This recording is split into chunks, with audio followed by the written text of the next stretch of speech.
Olá, aqui é o Judeu Ateu. Aqui é o Estranho. Aqui é o Iso. Aqui é o Luke. E este é mais um Mangá ao Quadrado. Oh, yeah.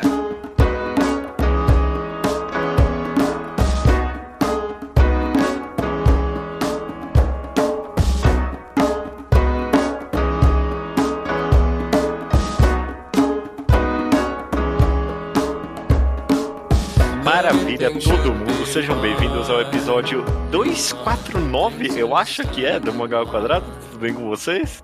Peraí, vocês vão fazer alguma coisa pro 250? Esse número conta? Acho que não vai ter nada. Já não fez pro 200, não vai fazer pro 250.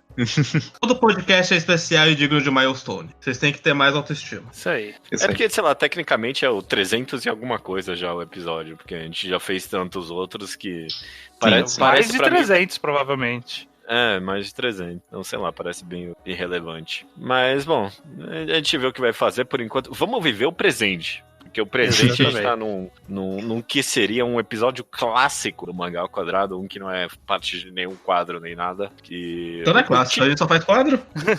Então, antigamente não tinha quadro, por isso que é clássico. O título desse episódio, quem baixou já viu, mas vai ser... É uma boa pergunta qual é o título desse programa, na verdade. Eu acho que vai ser... O Hong Kong moderno. Homecomes modernas, é isso. Ou Homecoming modernas só, né? Hong Kong, né? Hong Kong, não é chegada à casa. Ah, tá certo. Hong Kong. Enfim. E a gente vai querer conversar, basicamente, sobre o que a gente aqui classificou como uma nova era, entre aspas, das comédias românticas direcionadas para garotos jovens, por assim dizer, né? A gente tá criando essa terminologia, mas é basicamente, tipo, falar de como a gente acha que tá o gênero hoje em dia. Exato. A gente tá criando a terminologia, mas o objetivo é descobrir se ela existe em primeiro lugar. Sim. Exatamente. E inclusive, parte da conversa eu queria só explicitar isso antes até da gente entrar de cabeça, que existe shoujo. Eu queria só estabelecer isso como um conhecimento nosso, e que eu acho que muitos dos, talvez, elogios e críticas que a gente vai fazer para essas obras, que são comédias românticas direcionadas para meninos, no shoujo e talvez até no josei, parece que os caras já estão muito mais à frente. Passou por isso um pouco e tá em outra fase, sabe? Parece que comédia romântica para menino tá atrás ainda, bastante, comparado com comédia romântica de shoujo e josei, na minha opinião. Sim, mas eu acho que o nosso ponto é que está atrasado, mas mudou. Eu acho que... Ou talvez não mudou, e é isso que a gente vai discutir aqui. Exato. Antes, então, talvez a gente começar a discutir isso... De novo, né? Mais uma vez, antes. Vamos dar uns exemplos, só pra gente situar. Quando a gente conversa aqui sobre comédia romântica moderna, que tipo de obra vem na cabeça de vocês? Kaguya. Uma só, dá um exemplo. Não precisa ser tipo algo completamente... esse é o exemplo máximo. Uma obra assim, Kaguya, você falou, Luke? Uhum. Quando você fala tipo, de uma Hong Kong atual, pra mim é a primeira que vem à mente em muitos aspectos. Fala o nome todo aí, gente, porque alguém... Kaguya-sama Wakokura Setai. Ou Love is War... Como vai estar no seu Scanlator favorito, provavelmente. Vai? Teve um anime recente que foi sucesso, não foi? Teve. Sim, teve. Que você me dá algum exemplo aí, Iso? Que eu falo, comédia romântica moderna. Otobon no Hanayomi. Ou Quintessential Quintuplets. Ou... É isso aí. É uma das... Quintuplas essenciais. Quintuplas essenciais. Vocês também conseguem pensar em alguma coisa? Eu sou o cara mais desinformado desse podcast, Sim, mas pelo que eu ouço falar, o Dome Kanojo, como que é? O nome completo disso? Da autora de Good Ending? Domestic Nakonojo. Olha. E você vai falar por mim, não pela comunidade nem nada. Eu acho que o Iso deu uma impressão errada. Sim, mas... É uma comédia romântica moderna, mas talvez não tá dentro das qualidades que a gente tá procurando, mas é contemporânea, o Estranho não tá errado. É um romance moderno, definitivamente, mas... Não quer dizer que é bom, é moderno. Enfim, eu também não sei o quanto a palavra comédia se implica nesse mangá. Eu penso, a primeira obra que me veio à cabeça é uma que, curiosamente, sei lá, deve ser porque eu acabei de ler ela, mas é que é o Pseudo Harem, que eu nunca nem comentei desse mangá, ninguém aqui comentou no Mangá ao Quadrado, mas ele é bem divertidinho também, eu vejo como uma comédia romântica no espírito que a gente tá procurando ver se existe de fato ou não atualmente, né? Eu acho que aí a pergunta que a gente tem que fazer é o que essas obras que a gente citou se destacam no tipo de comédia romântica mais antigo. O que é a comédia romântica antiga que a gente tá tentando modernizar nesse podcast? Exatamente, né? Quando eu penso numa comédia romântica antiga, pelo menos desse gênero aí de shonen, sei lá, tipo To Love Ru, sabe? Ou coisa assim, Love Hina. É isso Love que Hina. Todos os mangás da... Como que chama? Aquela moça que fez Ichigo 100%. Mizuki Kawashita. Tudo da Mizuki Kawashita. E essas são, tipo, talvez os estabelecedores do gênero de sua época. Mas assim, a gente tá falando de uma época, sei lá, final dos anos 90, começo dos 2000. A gente não tá indo, sei lá, muito pra trás quando tinha os mangás do Adachi ou da Rumiko, que isso já tá muito distante, gente. A gente sabe que isso existe, é uma comparação mais próxima. Mas esses mangás que a gente pensa mais antigos, eles tinham algumas características que talvez uma visão mais moderna, talvez uma visão até na época, sempre foi meio problemático, sempre foi meio carregado de clichês, e esses clichês não eram necessariamente bons. É complicado. Sim. Obviamente, né, eu tô concordando aqui contigo, que quando a gente menciona todas essas obras, vem vários clichês na mente. Vocês acham que a comédia romântica atual dos mangás shonen se livrou desses clichês? É por isso que a gente tá mencionando essas obras? Tipo, essas obras novas que estão surgindo, tipo Kaguya ou as quíntuplas aí, elas... É pra trás isso, e agora é tudo uma revolução do gênero? Não, definitivamente não. Mas acho que o ponto é que houveram mudanças que, sei lá, eu acho que no mínimo parecem significativas, pelo menos, né? Tipo, houveram mudanças que parecem, pelo menos, serem significativas e merecedoras de comentário. Elas parecem mais cientes dos clichês antigos. Mesmo que ainda tenham coisas problemáticas ou questionáveis, parecem, no geral, mais cientes do que estão fazendo em relação a essas questões. Isso é o que eu gostaria de conversar, então. Vamos começar por esse aspecto, então. Ciência de clichês, né? Uma obra com mais autociência de ser uma obra de comédia romântica. Você diz pra mim que as obras contemporâneas têm mais ciência do que as de antigamente? Sim. Eu acho que isso é um processo natural, na verdade, de quase qualquer gênero. Você vai criando o que vem em cima e começa a agir como se fazer piada com clichês antigos e tudo mais. Mas uma coisa que eu quero adicionar é que eu não quero dizer que toda obra autociente é necessariamente melhor, até porque muitas vezes a autociência não passa muito de falar, olha, a gente tá fazendo isso aqui, hein? Olha que clichê, antes de imediatamente fazer isso aqui da mesma forma. Exatamente. A autociência muitas vezes é um sorry not sorry, que fala que existe e não muda nada. Excelente ponto, porque era justamente isso que eu ia questionar, porque pra mim obras como Love Hina e Ichigo 100%, eles tinham, não a mesma, mas eles tinham bastante autociência deles mesmos. Tipo, To Love Ru, na metade até onde eu sei, lá, já na metade, o mangá tira sarro de que o garoto vive caindo em cima das meninas, esse tipo de coisa. A obra tem bastante autociência. Sim. A autociência, eu acho que sempre vai meio que de uma geração anterior do gênero, sabe? Você sabe o que veio antes e você lida com o que veio antes sabendo que é parte do gênero. Tá ok, mas porque eu honestamente acho que obras como To Love Ru, Love Hina e Ichigo 100% tinham tanto autociência quanto essas obras que a gente tá comentando agora, as homecoms modernas. Qual é a diferença, então? É uma pergunta um pouco difícil, talvez, não sei se ela é justa. É difícil responder porque eu tenho uma resposta na minha mente que é difícil colocar em palavras. Porque não é exatamente... Gotobun, por exemplo, uma coisa que eu penso é que ele tem uma noção muito mais clara de uma estrutura narrativa que usa esses clichês e sabe quando evitar e quando ele tá usando. Ele brinca com meio que expectativas do leitor de uma forma que com coisas antigas que eu lia não faziam.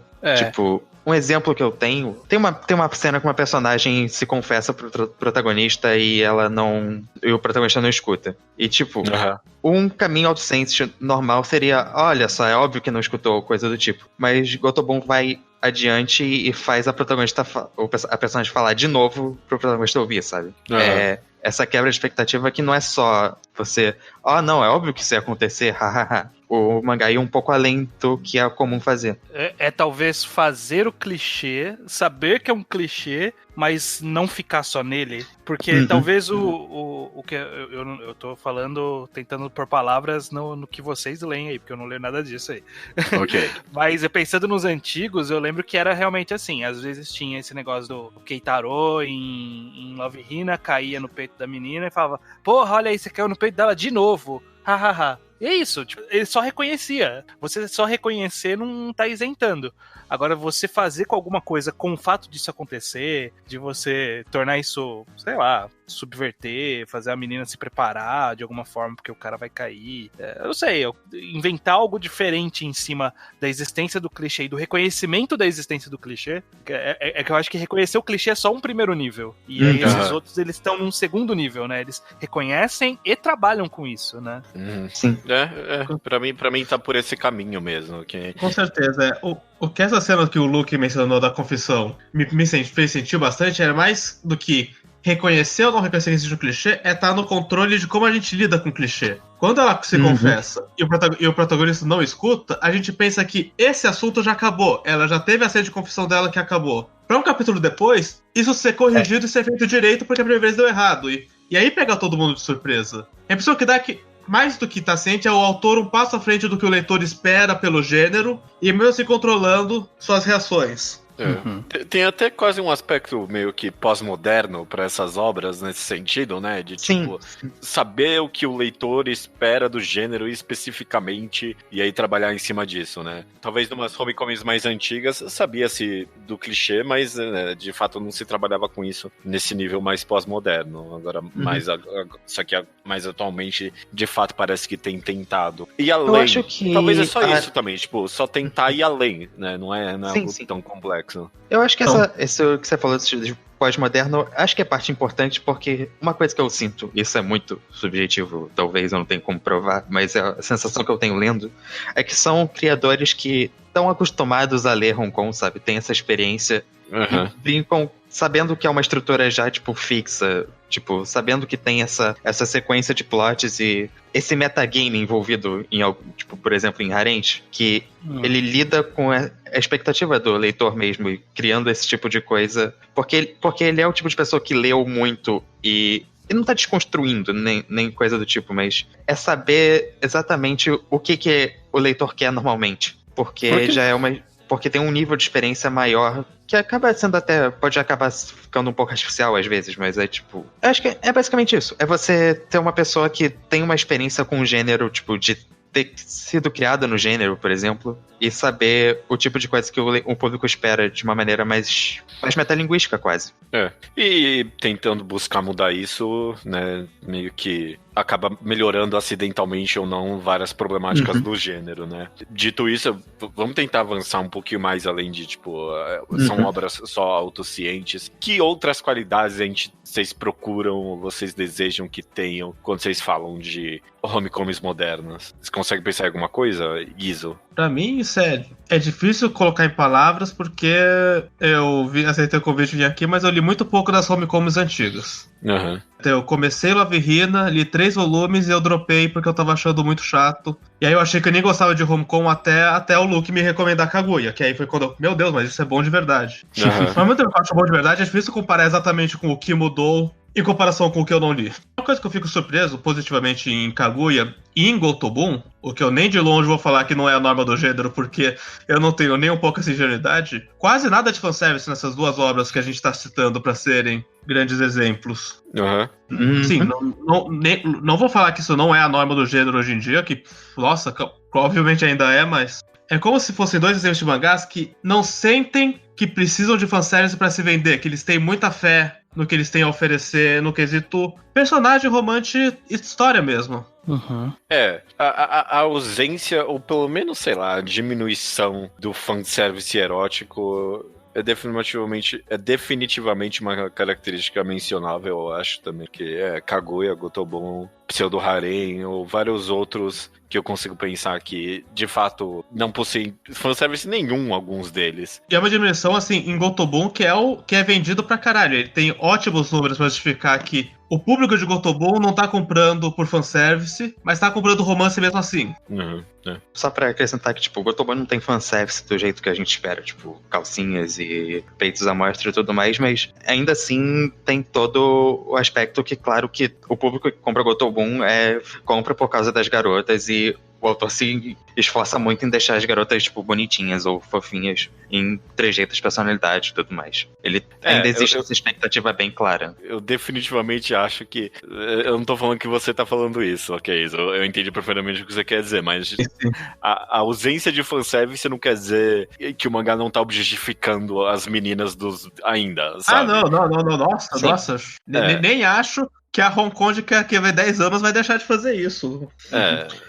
Por exemplo, não tô com esse otimismo. O Neverland tem, tipo, mais fanservice, mas tem, tipo, até uma quantidade decente de fanservice. Eu falo aceitável, isso não faz sentido, mas tem uma quantidade grandezinha. Mas ainda assim, muitos dos capítulos não tem realmente esse fanservice clássico que a gente tem, mas tem muito de mostrando as garotas agindo de uma forma não fetichizável, acho que não chega a esse ponto, mas, tipo, pra você ver ela fazendo uma coisa fofinha ou numa situação engraçadinha ou qualquer coisa do tipo, que ainda é pra vender pro público masculino de 14, 15 anos, mas... elas não estão ali uma variação. São ações que não tem nada a ver com... Não estão ali pra justificar algum arco ou algum momento do roteiro. São momentos que estão ali pra, tipo, objetificar mesmo a personagem e dar um momento ali. Sei lá, ver a personagem de avental cozinhando pro protagonista, alguma coisa do tipo, sabe? Você não tá mostrando a calcinha pra ela, mas isso é um tipo de fanservice. Dito isso, eu sei lá, é um pouquinho talvez deselegante falar isso, mas eu acho que é uma evolução de fato. Sabe? Não, eu concordo, eu super concordo. Mas só até queria deixar claro. Se a gente for parar pra pensar, é até uma tendência talvez um pouco mais recente. Eu consigo ver despontando aos poucos em um mangá que eu não gosto, que era o Nisekoi. O Nisekoi, ele começou a caminhar pra uma direção similar a isso, sabe? Existia a comédia romântica, existiam os clichês, mas ele tentava fazer algo diferente. O problema dele é que ele só era ruim e repetitivo, mas em termos de explorar muito a sexualização, em termos de aplicar um clichê e ficar por isso mesmo, ele já estava caminhando um pouco para além disso. Não era o suficiente, mas estava caminhando. Então eu consigo ver como talvez uma tendência que está surgindo, sabe? Que meio que eclode organicamente de dentro do gênero, sabe? A gente vê, por exemplo...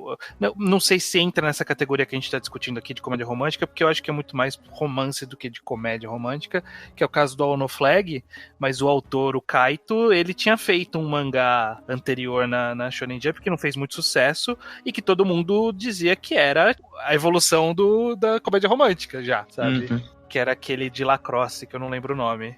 Cross Manage. Todo mundo falava muito bem, eu não li, mas quem leu falou que era... Que, tipo... A Jump não merecia esse mangá, sabe? Eu lembro da galera comentando isso, né? Então talvez seja um caminho que a própria... Eu não sei dizer se, tipo, tava se perdendo público do gênero, porque eu acho que sempre vai ter a galera que quer ver só a putaria pela putaria. Mas eu acho que quem quer ver a putaria pela putaria já vai nos extremos, que são aqueles daquelas revistas genéricas de anime, sabe?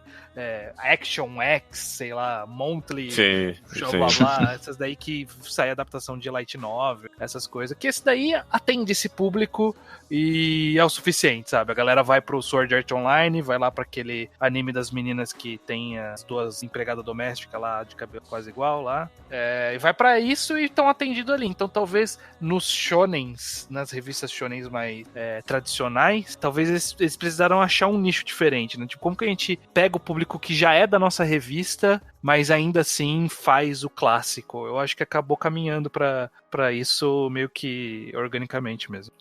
Além de ser talvez até uma possível tendência, tipo, geral, até de mangás, principalmente dos shonens, tá diminuindo cada vez mais o fanservice. Esse pode ser até uma conversa de um podcast por si só, né? Tipo, meio que pra onde tá indo, tipo, esse clichê tão comum dos mangás, né? Porque...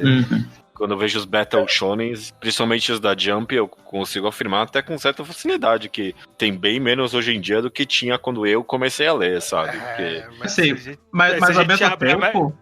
Ao mesmo tempo, Nanatsu ainda existe e ainda é forte, o que é uma coisa que eu até comento com o Luke. Na Shonen Magazine, na Shonen Magazine tem Nanatsu, Eden Zero, Fire Force. Que você pega a Magazine, exatamente. Você pega os Battle Shonen, que é Fire Force, Nanatsu, Eden Zero, ali tá todo fanservice. Aí você passava pra Gotobon, pro já cancelado Juliet, que são os de romancinho, e esses você vê pouco.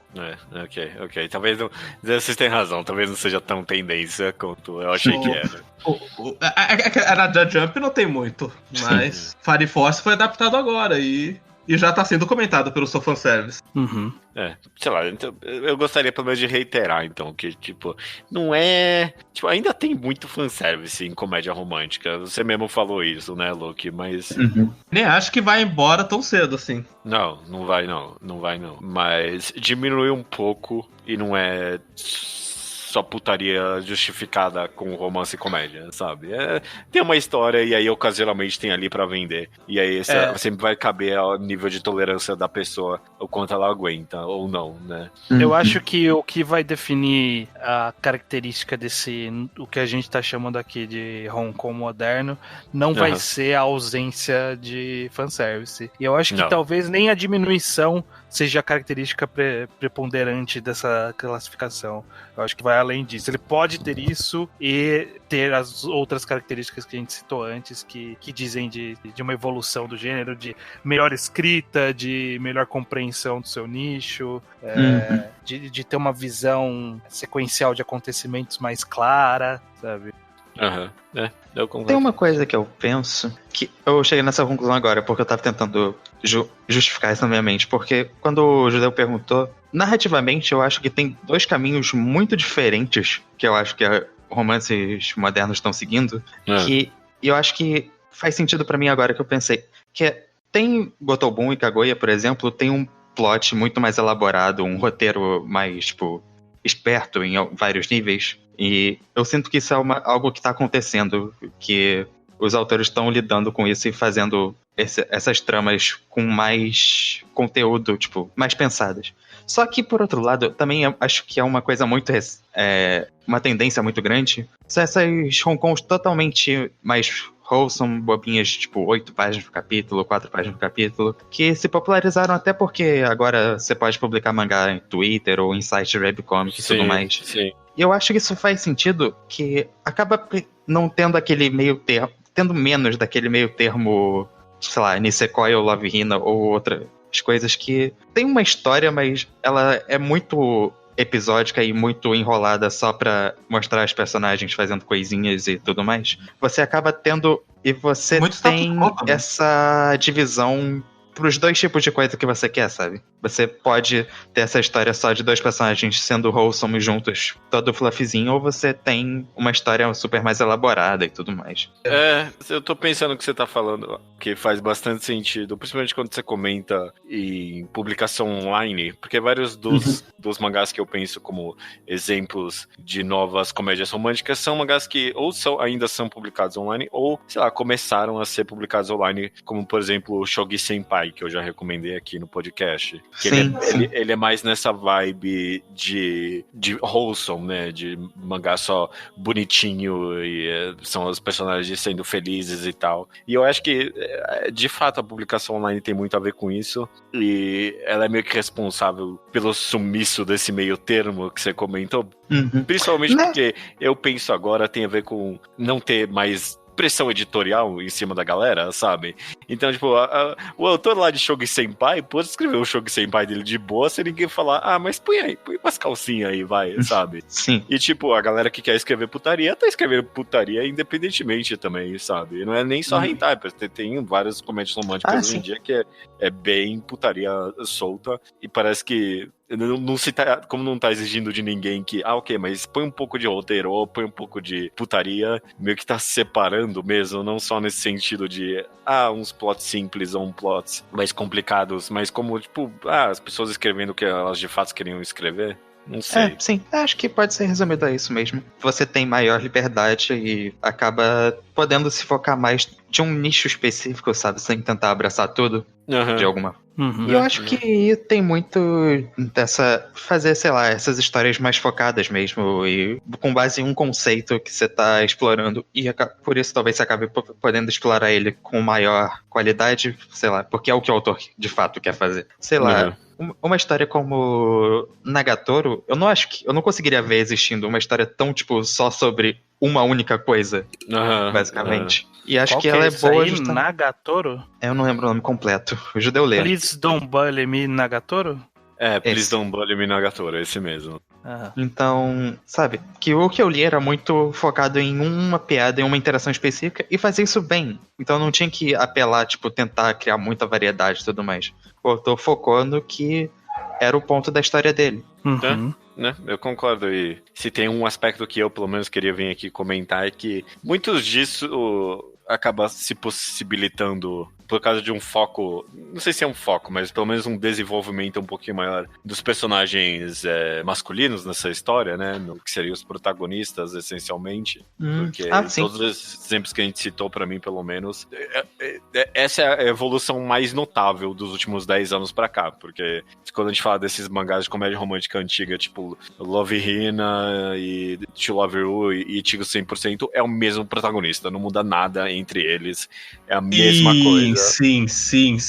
E agora, e parece que recentemente, tipo, a vontade de fazer algo um pouco mais com esses protagonistas automaticamente cria uma dinâmica nova entre os personagens e é automaticamente mais interessante, sabe? Não é químico o negócio, não tem, tipo, não teria outro caminho. Legal. Só completando que acho que o lance é que quando você cria um personagem de verdade pra ser o personagem masculino, você cria uma química de verdade pra ser o romance, porque ele não vira um arquétipo gigante, repetitivo, pra ter a mesma interação em todos os mangás. Sim. Kaguya, como é que é o nome do ele nem é protagonista, ele é co-protagonista, né, em Kaguya. Ele é muito bom, até tipo... O protagonista de Gotobun é excelente. Você ainda não leu, mas eu lembro. Acho que esse é um grande destaque. Até Nagatoro, tipo, o cara que ele tinha o arquétipo mais perto de um protagonista de mangá antigo, ele acaba sendo bem único e é justamente a interação dele especificamente com a Nagatoro que acaba tornando o mangá interessante. Tipo, o protagonista de Shogo Senpai também, só pra mostrar como isso... Até nos mangás mais fluffy, talvez até principalmente nesses mangás mais, tipo, só wholesome, porque eles precisam mais de protagonistas, né? Acho que eles dependem mais de uma interação específica, então provavelmente precisa ser mais carismático mesmo. Legal. Eu queria jogar aqui alguns nomes de comédias românticas, ou talvez não, que estão em publicação atualmente. Eu queria saber se vocês acham que caem nessa categoria ou não, ou se nem é comédia romântica. Começando justamente com o Domestic Nakanojo, da Sasuga Kei, que é da autora de Good Ending. Ela não é comédia, é isso? Eu não jogaria como comédia. Eu jogaria como Slice of Life. Eu acho que Tomekano... É porque eu acho que ele consegue entrar nessa discussão, mas ele não é um mangá de comédia. Tipo, ele definitivamente não é um mangá de comédia. Mas ele tá muito perto em como ele trata os personagens em muitas vezes, e acho que bastante... Porque a parte romance é tratada de uma forma parecida, eu diria. Acho que é bastante legal. Domekano, de todos que falam, é o que mais se destaca por não ter personagens que são arquétipos reproduzíveis, assim. Não ter uma tsundere, uma Genki Girl, uma Shy Girl, ou uma qualquer fetiche pré-pronto que você vê uma em cada mangá.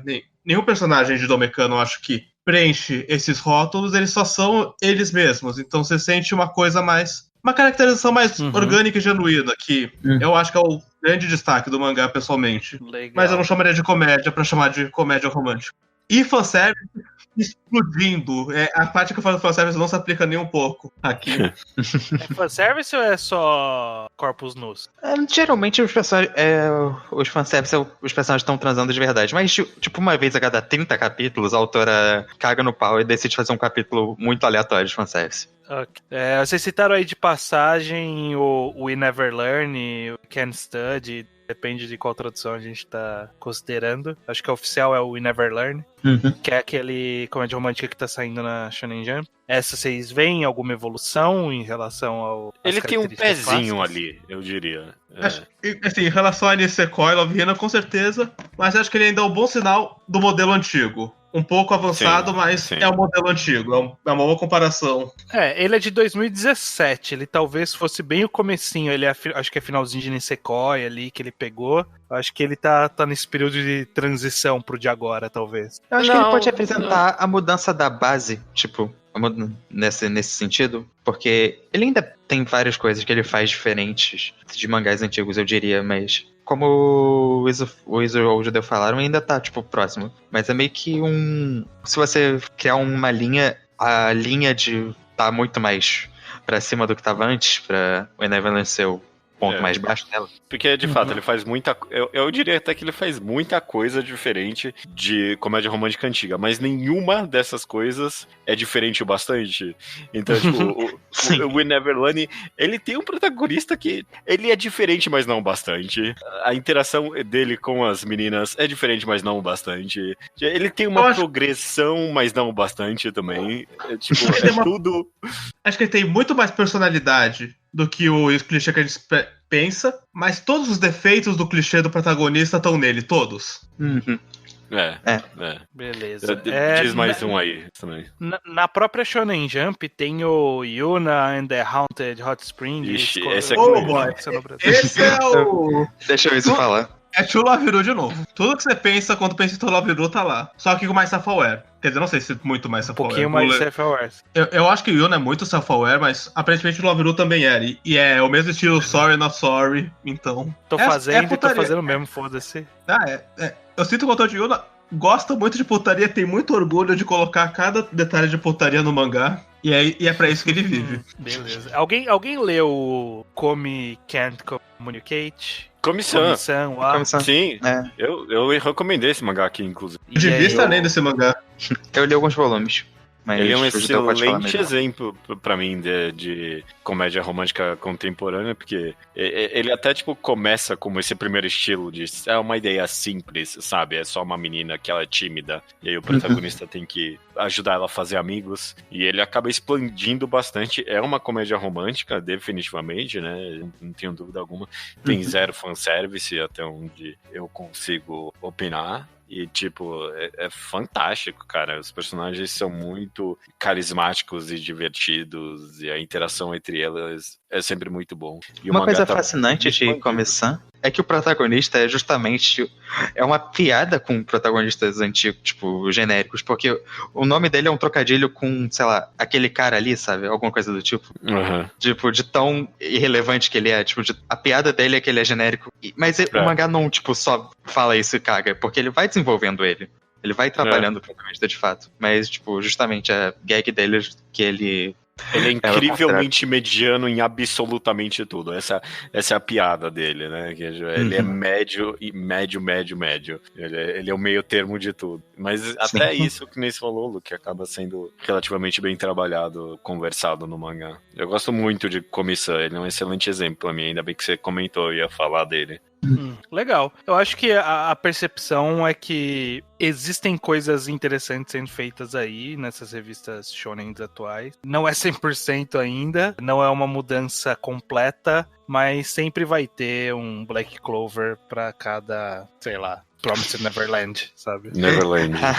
Sim. Não, a gente tá falando, eu sei, tipo, que no meio dessas revistas, ainda mais agora que tem publicação online, que tem muito mais liberdade de publicar tudo, tipo, essas Jump Plus e Magazine Pocket. Então, eu sei que tem muito mangá ainda que a gente não tá comentando e que talvez não mereçam esse mérito que a gente tá dando. Mas acho que o importante é que boa parte dos mangás que a gente tá comentando são, tipo, os mais populares da atualidade, sabe? Komi-san é o mangá mais popular da Sunday, e Gotobun é o mangá mais popular da Magazine. E Kaguya não é o mangá mais popular da Young Jump, mas é o romance mais popular da Young Jump. Então, são esses mangás que estão liderando, por assim dizer. Que acho que é um sinal relevante.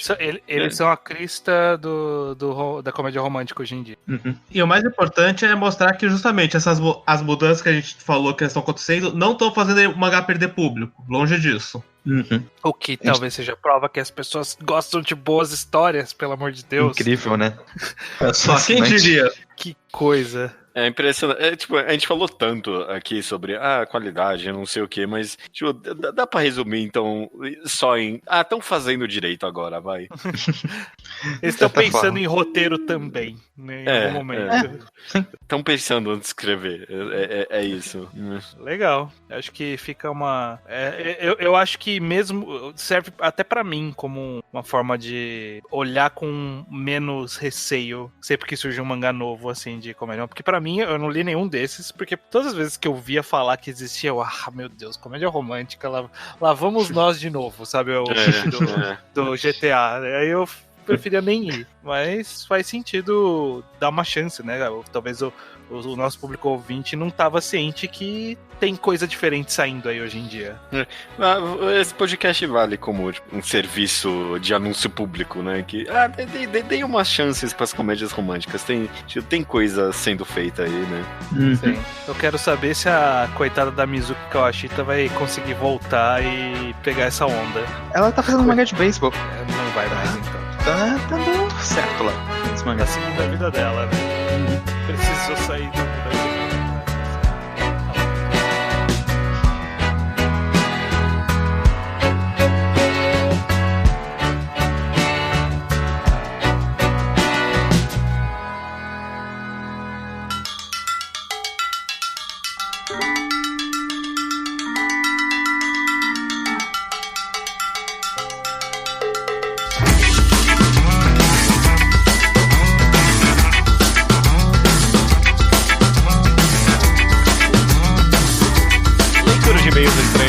Quadrado de número 247, consertando Showcake no Soma.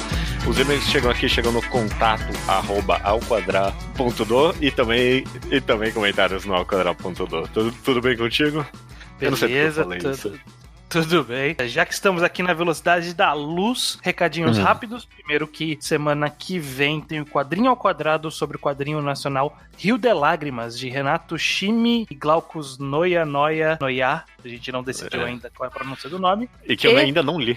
Caraca. Eu também tenho que ler essa semana aí pro próximo podcast. E na outra semana, depois do próximo Manga ao Quadrado, tem mais um programa do Reenquadrado de Banana Fish. Estamos caminhando próximo do final, faltam 2 programas. E em breve teremos novidades de qual será o próximo Reenquadrado também. Eu pensei em pedir recomendações, mas Reenquadrado a gente acaba só ignorando mesmo. Eu não faço questão nenhuma, não, de sugestões. A gente já deu várias sugestões internamente e foi meio que decidido sem meu poder de voto. Não é verdade isso. Não é verdade. Enfim, ok. Saberemos no futuro. Depois a gente limpa essa roupa suja aí. Indo pro Slowpoke Report, a gente começa aqui com Slowpoke Report, é claro, nessa sessão que as pessoas estão comentando o que elas leram e coisas não relacionadas com o programa. Começando com Lucas Lana, que quer saber se vai rolar algum episódio de Um Mangá D, 3 pontinhos, ou Desconcertando. Um Mangá D, eu tenho um em mente, mas eu quero esperar mais um pouquinho com ele, que é por motivos. E Desconcertando, esse eu preciso de sugestões mesmo, porque não tem, a gente não consegue pensar em nenhum outro mangá que é tão universalmente bem aclamado quanto Fullmetal Alchemist. A verdade é essa. Eu não consigo, sei lá, até coisas que são, sei lá, bem apreciadas no universo cult, como, sei lá, Pum Pum. Não é todo mundo que gosta de Pum Pum, sabe? Tem os seus defeitos, afinal de contas. É bem difícil encontrar outra obra que nem Fullmetal, eu acho. Não há promessa, mas aceitamos sugestões de obras que vocês consideram que são bem avaliadas pelo público e são bem conhecidas também, né? Já tá nada de ser avaliada pelas 3 pessoas que leram. Tem que ter algum certo nível de popularidade. Enfim, Estúdio Armon, ele leu Ashita no Joy e diz ter sido bastante proveitoso escutar os podcasts sobre. Eu estava pensando em Ashita no Joy hoje enquanto treinava boxe na minha academia. Eu estava pensando como a pose do braço pra baixo do Joey não faz sentido. Eu falei assim, não tem tempo de reação, é muito ruim essa pose. Mas ok. Rolou algum momento Zeitgeist na sociedade, então, porque hoje eu vi um tweet muito bom, acho que você viu também, de alguém falando que o Chico Bento moço parece muito o Ashita no Joey. Eu achei fantástico. Pois é. Indo pro último aqui, Slowpoke Report, a gente tem o Wagner Gonçalves, designer de São Paulo, quer saber quais das seguintes mangás vale a pena comprar pela qualidade. Golden Kamuy, Ancient Magus Bride, eu pronunciei errado mesmo assim, I Am a Hero, Made in the Abyss, não, é só Made in Abyss, Innocent e The Promised Neverland. Golden Kamuy, todo mundo que lê fala bem, né? Eu li pouco de Golden Kamuy, gostei do que li. Não sei se eu vou comprar a versão nacional, porque ela tá meio carinha, é um mangá meio longo, não sei se eu tô nesse pique. Mas se você tá nesse pique, eu acho que vale a pena. Inocente, eu acho que é discutível. É discutível. O final dele é mais polêmico ali, de se foi meio cagado ou não. I Am a Hero, eu acho ruim. Made in Abyss, eu acho que nem você leu. Parte é I'm a Hero, mas eu acho que não vale a pena comprar justamente porque uma hora vai parar de ser legal. Exatamente. E eu acho que a mesma coisa dá pra falar de Ancient Magus Bride. É bom, mas eventualmente cansa, né? Exatamente. Made in Abyss não li de fato, e Promised Neverland, se você tá no pique de Battle Shonen, vai lá, cara. É que eu não tenho mais pique pra essas coleções muito longas. Eu também. De algo em publicação. Eu tô numa outra fase da vida. Golden Kamuy desses aí é o que eu mais apostaria, provavelmente. Se você tiver que escolher eu escolheria ele. O Wagner Gonçalves também nos indica o autor nacional Luciano Salles, que está com um projeto no Catarse no momento. GP Metanoia, essa é a pronúncia. Também recomendo o quadrinho nacional Blackout, de Chris Tex e Santos. Apoiei ambos no Catarse já, inclusive. Ok. Eu vou dar uma olhada. O Luciano Salles, o Luciano Salles, eu tenho alguns aqui dele. Eu acho que eu tenho o Quarto Vivente, o Lamour e o Damônia. Ele é bom, mas eu acho que eu não sei se eu entendo os quadrinhos dele. Eu preciso ler com calma um dia pra entender, porque ele é bem experimentalzão, bem loucura, assim mesmo. Talvez agrade quem gosta desse tipo meio loucura. Mas o GP Metal tava muito baratinho no Catarse, R$15 você levava ele pra casa. Então eu falei. Okay. E esse Blackout, ele é bonito, eu nunca li, mas ele era muito bonito e eu tava numa onda, num spend spree ali, tava gastando dinheiro, eu falei, vou comprar isso aqui também. Apoiei o volume 2 do Blackout. Você viu, falando em quadrinhos, bom, não sei quão relevante isso ou não, mas você viu os indicados do Jabuti, né, do literário? Sim. O que você achou? Alguns deles a gente leu, né? Alguns deles, é uma boa lista, eu vou ficar de olho nela pra ver compras futuras de coisas que eu ainda não li, e os que eu li, achei válido a indicação. Nada me surpreendeu negativamente. Eu nem lembro muito quem tá indicado agora, mas eu lembro da minha reação. Eu tive um feeling bem snob, tipo, crítico de cinema vendo Oscar, porque eu não gostei muito de Eles Estão Por Aí, né? Mas eu vi nos indicados e eu pensei, bem quadrinho de prêmio, sabe? Não é verdade, eles estão por aí, é uma obra decente. É o Oscar bait dos quadrinhos. Achei bem jabuti bait, eles estão por aí. Beleza, vamos então pro próximo, pros comentários do último programa, que foi o 248, Você, Mangás e Símbolos. Começando com o Caio Coelho, que fez uma correção sobre o anime da Lolinazi. Ele disse que o autor da obra diz em entrevista odiar nazistas e que a época referenciada na obra é da Primeira Guerra Mundial. Eu não sei nem do que.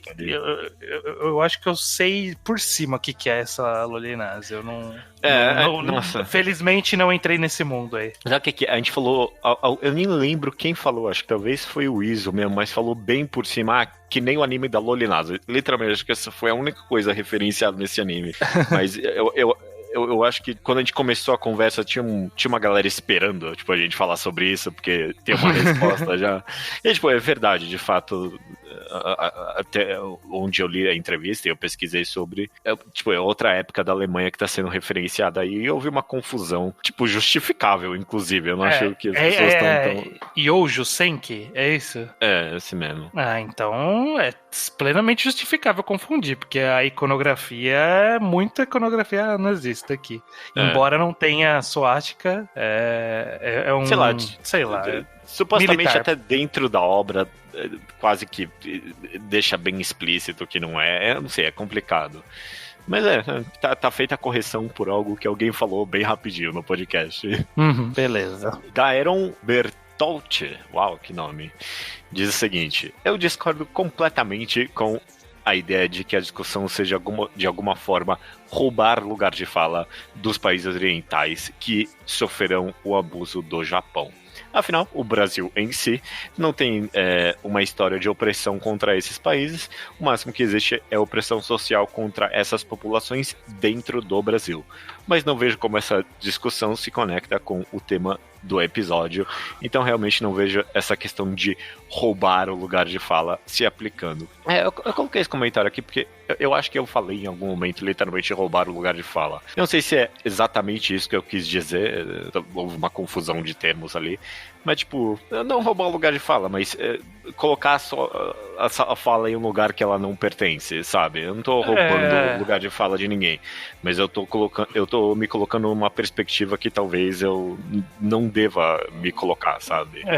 Eu acho que é justamente de querer advogar por algo que a gente não tem o que dizer sobre aquilo, sabe? Eu acho que esse foi o ponto que a gente quis dizer, de que a gente não sofreu nenhuma repressão do Japão ou sofreu abuso de qualquer uma das nações orientais. A gente não foi nem alvo, nem causador de nada. A gente tá 100% de fora.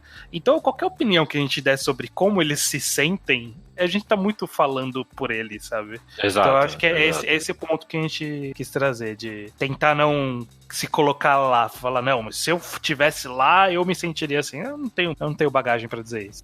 E isso é completamente diferente de eu, de fato, jogar os valores morais do governo do Império Japonês durante a Segunda Guerra. Eu completamente posso fazer isso. O que eu me sinto desconfortável é justamente de fazer isso que você falou, de tipo, não, mas eles se sentem ofendidos ainda com esse símbolo. Eu não sei, pode ser que realmente não, vai saber. Então é isso que eu quis dizer quando eu falei sobre lugar de fala. Beleza, acho que ficou bem claro agora. O Panino Manino, ele diz o seguinte: pra mim a bandeira do sol nascente só deveria aparecer em meio a chamas virando cinzas. Que dramático. Pessoal parece esquecer, mas Japão se tornou imperialista de modo agressivo desde o reino Meiji. Aquela bandeira era o símbolo oficial da guerra. O Japão entrou em guerra com os vizinhos bem antes da Segunda Guerra. Taiwan foi invadido em 1895, ainda no século XIX. O Japão massacrou os vizinhos por 50 anos. Então, sim, aquele símbolo deve ser repudiado como a suástica ou até mais. Japão não era a Alemanha nazista, era pior. Essa bandeira só pode ser usada unicamente com más intenções.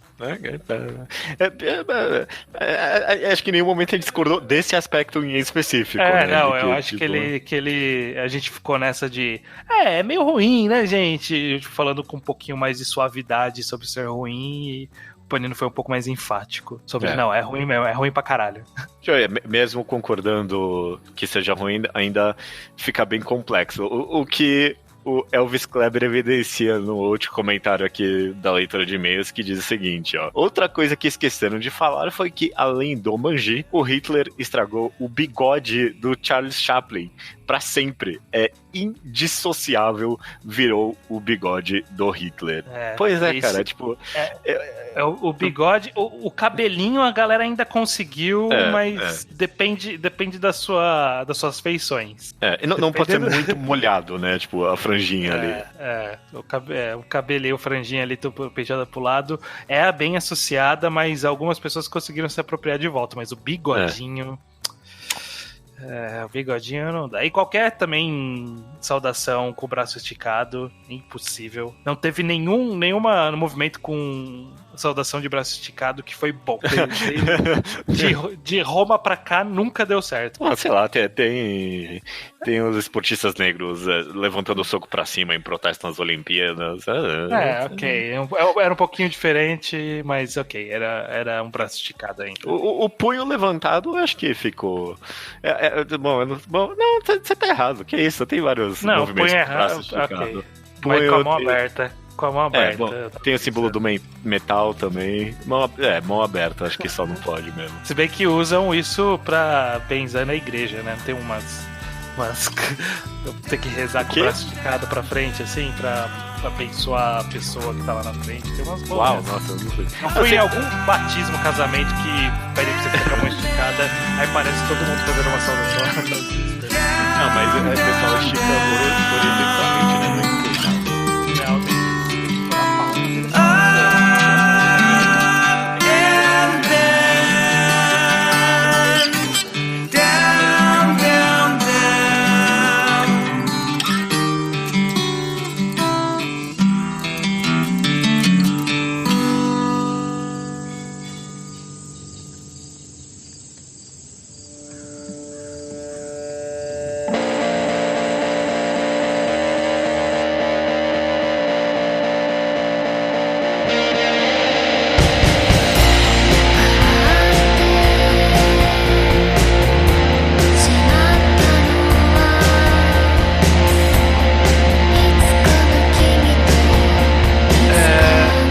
Não é semana é minha.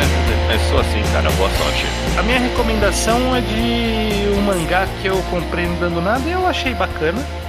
E eu acho que é digno de nota por ele ser bem diferente. Eu estou falando do mangá lançado pela editora Pipoca e Nanquim, chamado Virgem Depois dos 30. Ele é um mangá documentário. E aí eu fiquei muito curioso para saber, como um mangá documentário? Como pode ser esse conceito?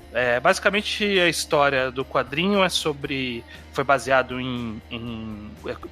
acho que foi um livro que foi escrito por um cara, não lembro se foi um livro ou se foram artigos escritos pelo Atsuhiko Nakamura sobre esse fenômeno no Japão, da virgindade tardia, né, de pessoas que passam dos 30 anos sem nunca ter tido um relacionamento amoroso ou contato sexual com o sexo oposto, todos homens, e aí é desenhado por Bargen Sakuraishi, que é um cara ok, o desenho dele é ok. São contos não, né? São casos reais, embora apenas 2 dos personagens narrados no quadrinho são identificados com o nome real, os outros são todos criados, tanto a fisionomia quanto os nomes são fictícios, mas são casos reais. E é muito interessante, porque, na verdade, a virgindade tardia, ela é na verdade, um sintoma de um outro problema, né?